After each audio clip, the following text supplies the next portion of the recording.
Pak Prabowo, yuk kita mulai berantas ke akar-akarnya korupsi di Indonesia. Karena ini udah mengakar ke seluruh lini masyarakat, menghancurkan pembangunan, dan menghentikan kita dari mensejahterakan masyarakat. Ada 3 alasan kenapa kita harus segera punya hukuman mati untuk koruptor.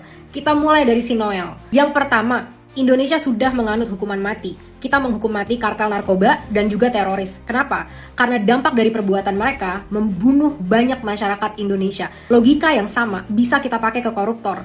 Dari hasil korupsinya, kita jadi nggak bisa memberikan pelayanan yang baik terhadap kesehatan masyarakat. Kita jadi nggak bisa meningkatkan pendidikan kepada masyarakat. Kita jadi nggak bisa memberikan makanan bergizi sampai kita jadi defisit anggaran seperti ini. Jadi impactnya nggak main-main, merugikan, dan juga membunuh banyak masyarakat. Cara justifikasi udah benar untuk kita melakukan hukuman mati kepada koruptor. Yang kedua, selama ini hukuman yang udah kita terapkan gak ada yang efektif untuk benar-benar membuat efek jera. Setelah mereka korupsi bertriliun-triliunan rupiah, akhirnya mereka cuma masuk penjara berapa tahun, anak cucu dan keluarganya masih bisa hidup mewah. Contoh aja, Setia Novanto baru keluar nih dari penjara, langsung disambut sama Partai Golkar. Ingat, jangan dipilih lagi partai ini ya.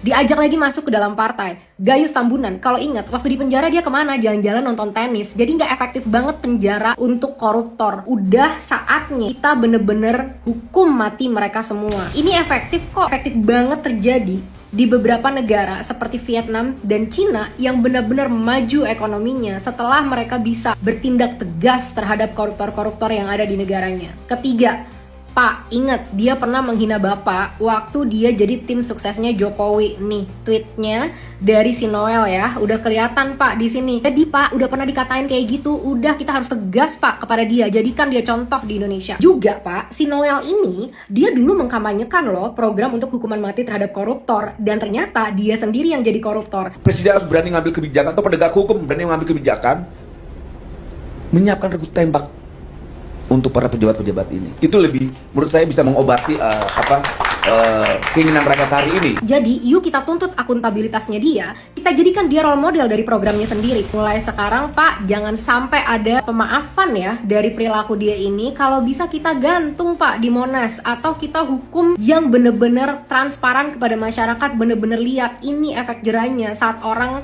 korupsi di saat dia punya jabatan sebesar itu. Pak Prabowo, saya mungkin bukan dan tidak pernah jadi supporter Bapak. Tapi, Bapak masih bisa meyakinkan saya kalau Bapak benar-benar mau tegas terhadap koruptor. Dan saya yakin bukan cuma saya, pasti banyak masyarakat Indonesia yang sudah menantikan ketegasan ini. Banyak yang milih Bapak karena Bapak terlihat tegas, karena Bapak mantan jenderal. Yuk Pak, yang kita lawan sekarang bukan negara luar, tapi pemerintah-pemerintah yang makan duit rakyat. Mulai hukum mati untuk si Noel.